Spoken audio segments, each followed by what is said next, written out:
오늘 우리에게 주신 하나님 말씀은 사도행전 2장 1절에서 4절까지의 말씀입니다. 사도행전 2장 1절에서 4절까지의 말씀,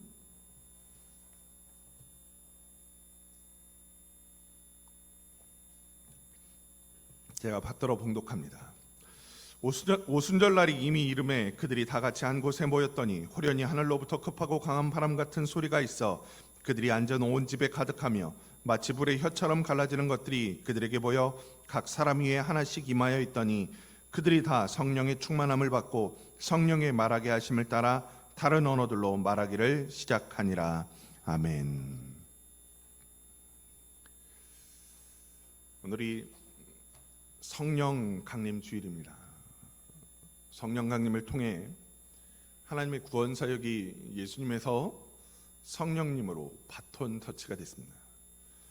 예수님이 우리들과 동행하며 우리 삶 가운데 직접적으로 개입하고 드러내셨다면, 성령님은 보이지 않는 곳에서 우리를 인도하고 주관하셔서 거룩한 하나님의 영광에 동참하도록 만드시는 분이십니다. 그 귀한 성령님의 은혜가 오늘 이 자리에 나와 예배드리는 우리 모든 성도들 가운데 함께하며 귀한 능력으로 온 땅에 하나님 영광 높이는 거룩한 주의 자녀들 되길 주의 이름으로 간절히 축원합니다. 사실 성령하면 조금 신비롭고 조금 초월적인 존재로 우리 안에 인식되어 있는 것이 사실입니다. 많은 성도들이 성령의 능력이나 역사에 대해서 관심을 두고 그것에 대해 이야기하면 신비주의자처럼 취급을 하거나 이단이나 사이비 취급을 받는 것도 사실입니다. 그래서 정작 성령의 역사를 체험하고도 좀처럼 드러내지 못하고 증거하지 못했던 것도 사실이죠. 이는 지금껏 이 성령의 역사를 이용했던 이단 사이비의 폐해이기도 하고, 동시에 우리가 성령에 대해 갖고 있는 선입견 때문이기도 합니다. 지금까지 우리들은 성령의 역사를 그저 신비로운 것, 초월적인 역사에만 집중해서 생각해 왔었으니까요. 그리고 실제로 많은 이단과 사이비 집단들이 이 성령의 역사를 이용해서 자신들을 정당화하고 사람들을 현혹시키는 수단으로 사용했던 것도 사실입니다. 실제 성령의 역사가 이런 신비로운 일들을 만들어내기도 하지만 더 중요한 건 성령이 우리를 변화시켜 거룩한 하나님의 일을 하게 만든다는 점입니다. 바울의 변화, 베드로의 변화, 그 모든 중심에 보혜사 성령이 함께 하셨고, 초대교회의 놀라운 부흥의 중심에도 성령의 은혜가 자리 잡고 있었습니다. 그 변화는 그저 신비로운 역사, 놀라운 기적에만 한정되어 있지 않고 믿음이 연약한 사람에게는 확신을 주고 말주변이 없어 제대로 전하고 증거하지 못하는 사람들에게는 거룩한 입술을 허락하셔서 혀가 풀리고 입이 열리는 역사를 허락해 주셨고, 마음속에 의심이 가득하여 믿지 못하는 자들에게는 임재하사 뜨거운 감동과 은혜로 그 모든 의심을 걷어주신 분이 바로 성령님이십니다. 지금껏 성령의 역사가 신비롭고 기적적인 치유, 예언, 기적과 같은 것만 드러나서 그렇지, 성령의 역사는 우리 삶 모든 곳에서 나타나는 다양한 현상과 능력이라는 점 우리는 기억해야 됩니다. 대다수 성도들이 그 성령 역사의 본질을 보기보단 그 현상에만 너무 집중한 나머지 성령하면 기적, 방언, 이적으로만 생각하게 된 거죠. 그러다 보니 우리도 모르는 새 이단 사이비의 속임수에 빠지게 되었고 잘못된 사고에 사로잡히게 되었던 겁니다.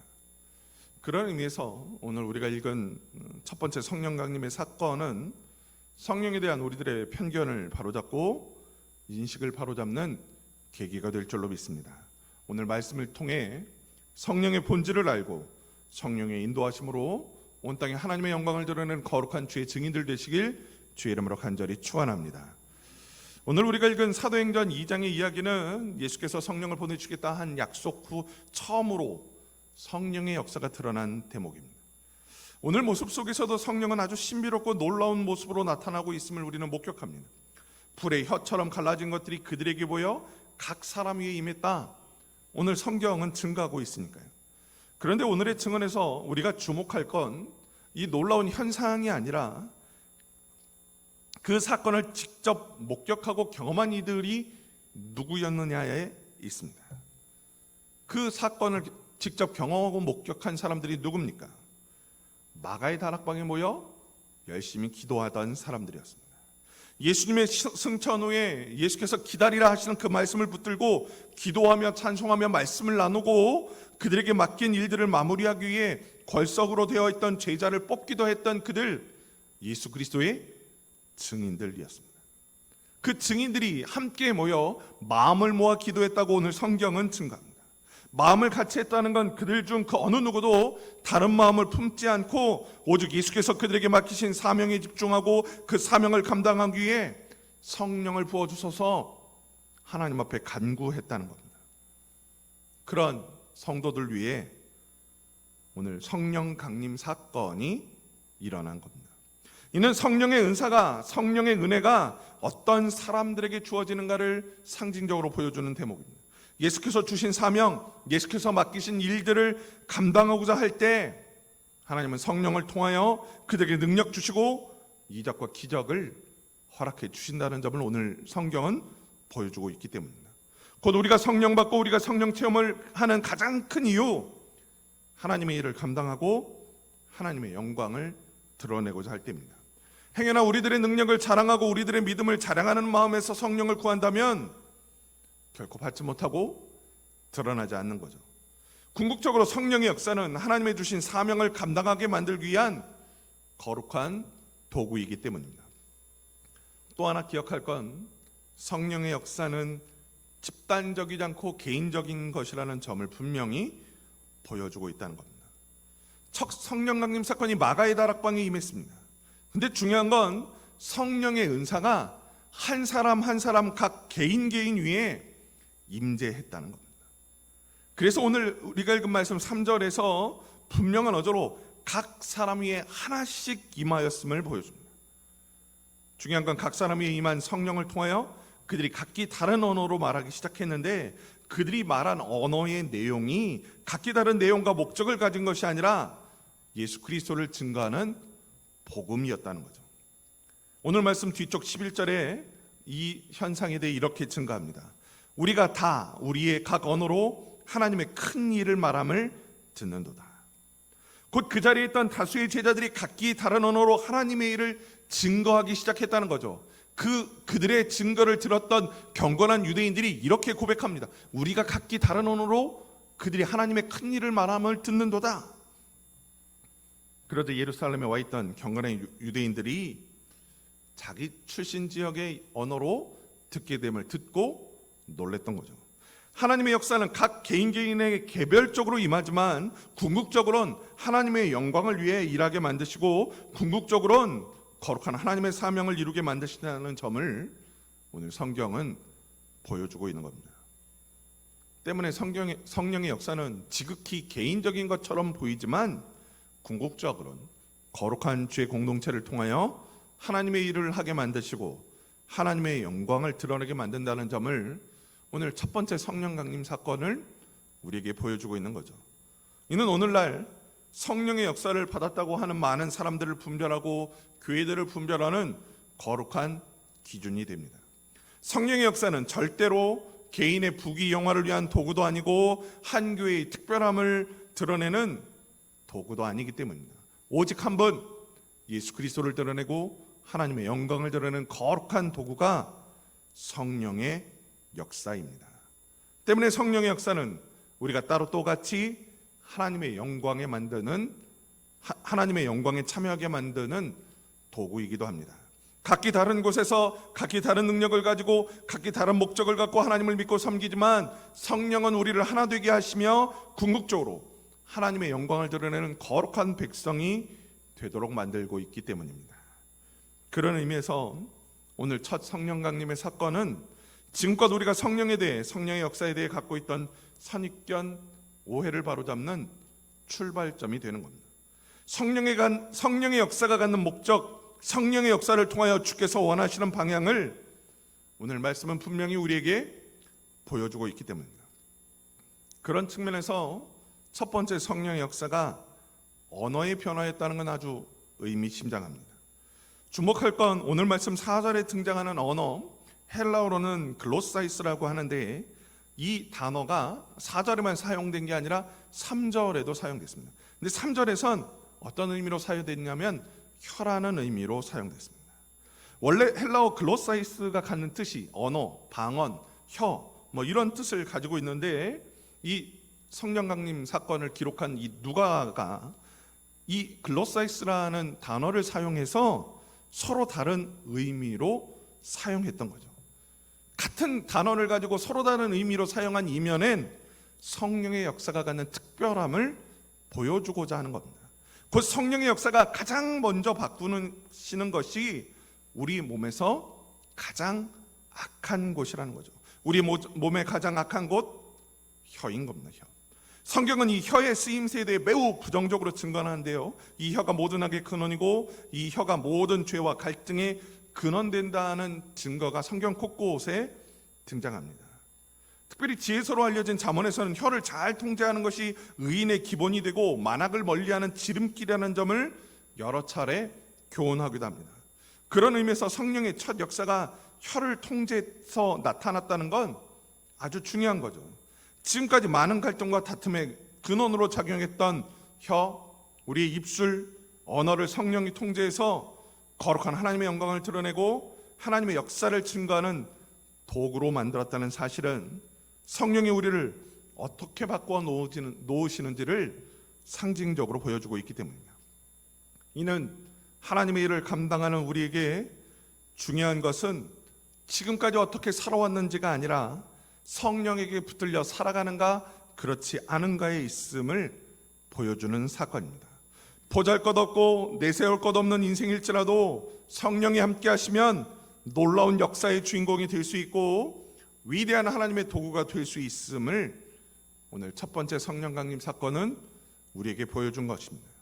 그래서 오늘 성경에서도 성령의 은혜를 입은 제자들은 각기 다른 언어로 말하기 시작했음을 증거한 겁니다. 자신들의 말이 아니라 외국어를 말함으로 그들의 마음속에 감추고 있던 복음의 진리를 드러내기 시작했다는 겁니다. 그럼 제자들이 갑자기 외국어를 이해하게 되고 말하게 됐을까요? 그렇지 않습니다. 그들도 모르는 사이, 그들도 깨닫지 못하는 사이 하나님이 그들의 혀를 통제하사 그들이 생각하는 대로, 그들이 말하고자 하는 대로 그들의 혀를 바꿔 외국의 언어로 말하게 만드신 겁니다. 그래서 이 놀라운 역사를 목격한 경건한 유대인들도 놀랬던 거죠.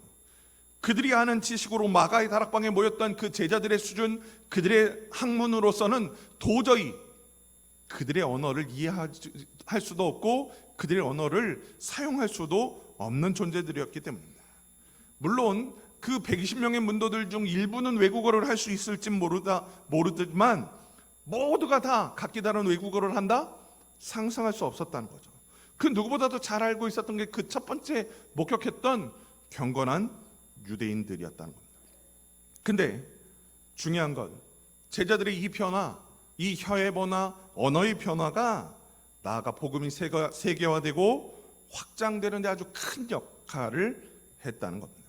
그리고 그 중요한 디딤돌이 된 이들이 바로 오늘 성령의 임재를 목격했던, 그 옆에서 목격했던 경건한 유대인들입니다. 오늘 말씀에 등장하는 경건한 유대인들은 바벨론 아수르 지배하 포로로 강제 이주되었던 이스라엘 백성들의 후손들입니다. 일명 교포인 거죠. 교포. 이방 땅으로 강제 이주당했지만 그곳에서 하나님의 신앙을 버리지 않고 경건한 생활을 지키며 살던 사람들이 경건한 유대인들이었습니다. 그들은 매년 한 번씩은 꼭 예루살렘을 찾아 하나님 앞에 예배드리는 전통을 지키고 있었습니다. 그 전통을 지키면서 그들의 신앙도 지켜왔던 거죠. 성경에서 그들을 경건하다 표현한 이유도 바로 여기에 있습니다. 그들의 몸이 예루살렘에서 멀어졌지만 하나님을 버리지 않고 거룩한 백성으로서의 전통을 이어가며 살고 있었기 때문입니다. 그런 연유로 그들은 외국어에 능통할 수밖에 없었습니다. 외국에서 살고 있으니까요. 외국에서 자랐으니까요. 그러나 신앙만큼은 하나님 신앙을 갖고 있었던 겁니다. 교포인 거죠. 교포. 중요한 건 그들에게 복음이 전해졌다는 겁니다. 오순절 성령 강림 사건을 통하여 변화된 제자들의 입술을 통하여 그리스도의 복음이 전해졌습니다.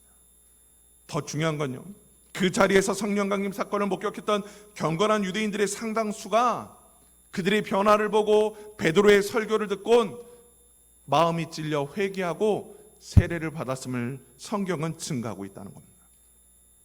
그들이 회개하고 세례를 받았다는 건 복음의 확장을 의미합니다. 그들이 다시 그들의 삶의 터전으로 돌아가 그 신앙을 지키고 그 복음을 증거하며 살았기 때문입니다. 이는 바울 사도가 베드로가 앞장서 이방 선교를 나섰을 때 그들의 든든한 지원군들이 되었고, 예루살렘 박해가 심하여 성도들이 뿔뿔이 주변 지역으로 흩어졌을 때 그들과 힘을 합쳐 교회를 세우는 원동력이 되었던 겁니다. 누가요? 보혜사 성령의 은혜를 받고 증거된 복음을 받아들인 경건한 유대인들이 거룩한 믿음의 씨앗이 되었다는 겁니다. 곧 오늘 오순절 성령 강림 사건은 성령의 역사가 궁극적으로 이루려는 목적이 땅끝까지 이르러 내 증인이 되라 하신 예수 그리스도의 지상 명령을 실현하는 것이라는 점을 분명히 보여주고 있는 거죠. 때문에 성령의 역사는 단순한 친밀한 현상이나 체험이 아니라 예수 그리스도의 마지막 지상 명령을 이루게 만드는 조력자의 역할이라는 점을 오늘 말씀은 분명히 보여주고 있습니다. 그 과정에서 방법이 조금은 신비로운 방법을 사용하기도 했던 거죠. 다만 그 놀라운 역사가 궁극적으로 맺으려는 열매는 자랑이나 과시가 아니라 모든 인류의 구원에 있음을 오늘 성경은 보여줍니다. 세상 모든 이들을 하나님의 자녀로 만들고 하나님의 영광을 드러내는 거룩한 도구로 만드는 것이 성령이 그 놀라운 개입을 통해 이루려는 궁극적 목표임을 우리는 분명히 기억해야 됩니다. 초대교회에 임한 성령 강림의 역사가 이룬 마지막 귀결점, 기도하는 이들에게는 큰 자신감과 확신을 심어주고 동시에 복음의 확장을 이루는 것이었기 때문입니다. 오늘 주의 전에 나와 예배드리는 우리 태성교회 모든 성도들도 거룩한 성령의 은혜를 체험하는 귀한 백성들 되길 주의 이름으로 간절히 축원합니다. 성령 받아 거룩한 주의 증인이 되고 성령 받아 주의 몸된 교회를 세우고 확장했던 초대교회 성도들과 같이 우리도 주의 몸된 교회, 대선교회를 세우고 하나님을 알지 못하고 인정하지 못하는 이들을 주 앞으로 인도하는 거룩한 주의 자녀들 되시길 주의 이름으로 간절히 축원합니다. 따로 똑같이 일하게 하시는 성령의 도우심을 통해 온 땅에 하나님의 영광을 드러내는 거룩한 증인들 되시기를 우리 주 예수 그리스도의 이름으로 간절히 축원합니다. 사랑의 하나님 감사합니다. 죄 많고 연약한 우리를 오늘도 이 자리로 불러주시고 거룩한 말씀 가운데 살게 하시며 귀하신 뜻대로 하나님 영광 드러내게 하시니 그 은혜 감사드리옵나이다. 부족하고 연약한 초대교회 성도들 위해 제자들 위해 성령을 허락하사 거룩한 믿음의 증인이 되게 하시고 그들을 통하여 복음이 세계화되게 하신 그 놀라운 역사를 기억합니다. 주여, 오늘 우리도 그 성령 받아 온 땅에 복음을 증거하고 온 땅에 하나님의 살아계심을 증거하는 거룩한 증인으로서 살게 하여 주옵소서. 그리하여 온 땅에 하나님의 살아계심과 성령의 역사를 드러내는 거룩한 도구 되어서 땅끝까지 이르러 내 증인이 되라 하신 예수 그리스도의 마지막 명령을 온전히 열매 맺어가는 온전한 주의 자녀들에게 인도하여 주옵소서. 이제는 우리 주 예수 그리스도의 은혜와 하나님 아버지의 사랑과 성령님의 감동감화 교통하심이 오늘 주님 앞에 나와 보혜사 성령의 은혜 받아 온 땅에 나가 주의 영광을 드러내고 주의 복음을 전하는 거룩한 증인이 되겠다 다짐하고 결단하는 주의 백성들 머리 위에 지금부터 영원까지 함께 없으기를 간절히 축원하옵나이다. 아멘.